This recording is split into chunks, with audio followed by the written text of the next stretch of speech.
Hello, friends of Gangstalking Insider.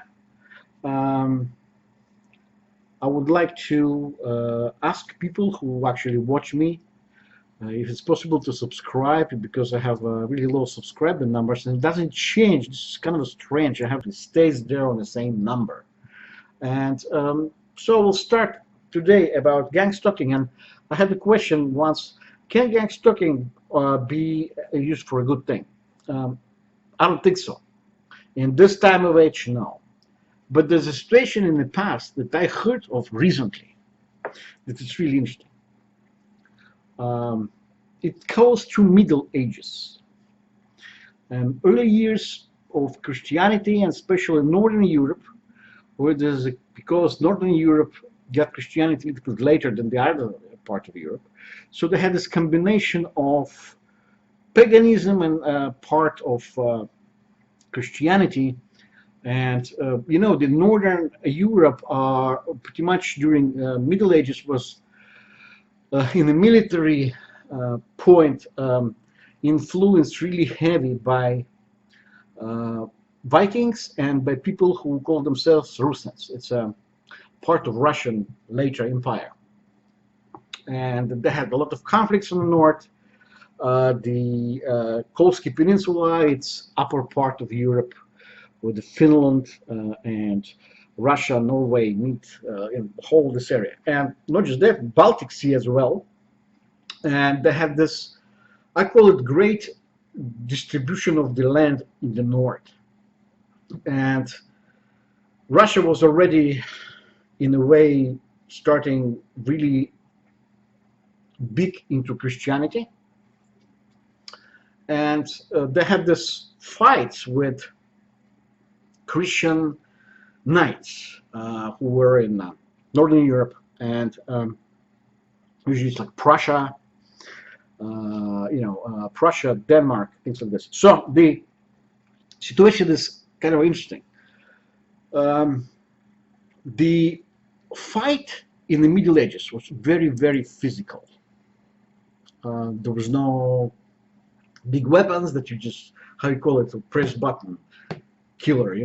Some people just press button, they kill like thousands of people. But no, no, no, there's no such thing. You actually had to take weapon in your hand and go kick ass, mano to mano, man to man, right?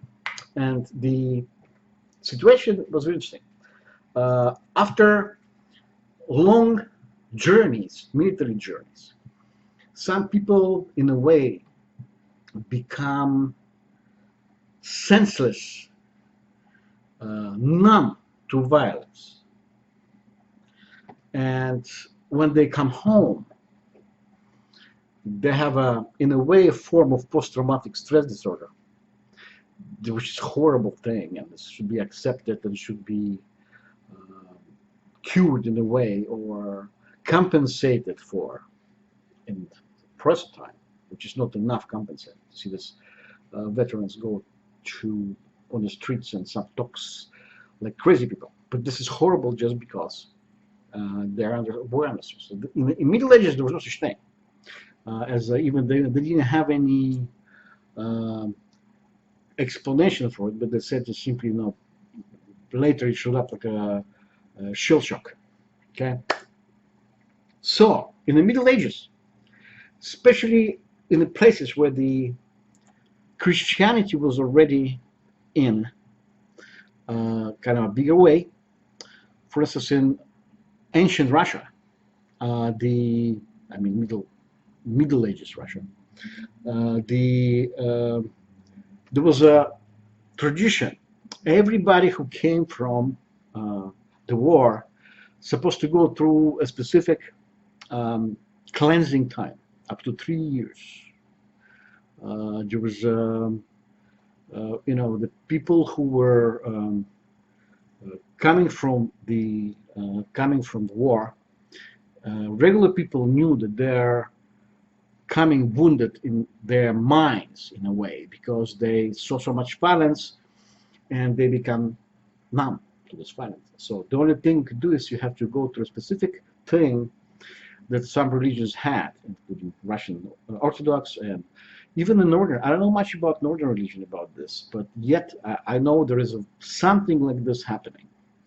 When someone comes back uh, from the battle in a way, they're being forced into specific set of rules and specific set of uh, actions that they should take in order to, in a way, cleanse themselves psychologically. And whoever did not agree was actually forced to gangstalking to do that.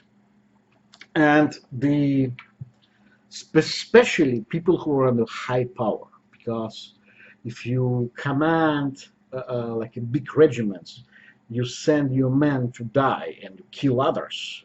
So for people who are in higher power to decide those debts, kind of they keep in their hand, uh, decisions, and they can do wrong decisions.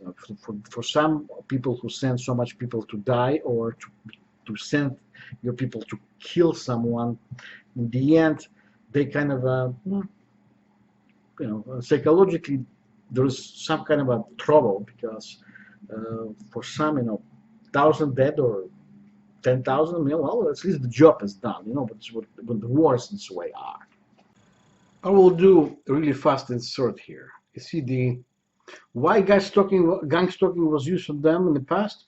Very simple, because they couldn't commit those people to like monasteries and so on by force, because people were um, heroes, big heroes, because they won massive battles and so on. So the it would be kind of ugly if you take a hero and put them in a specific, in a way, institutions that there were at the time.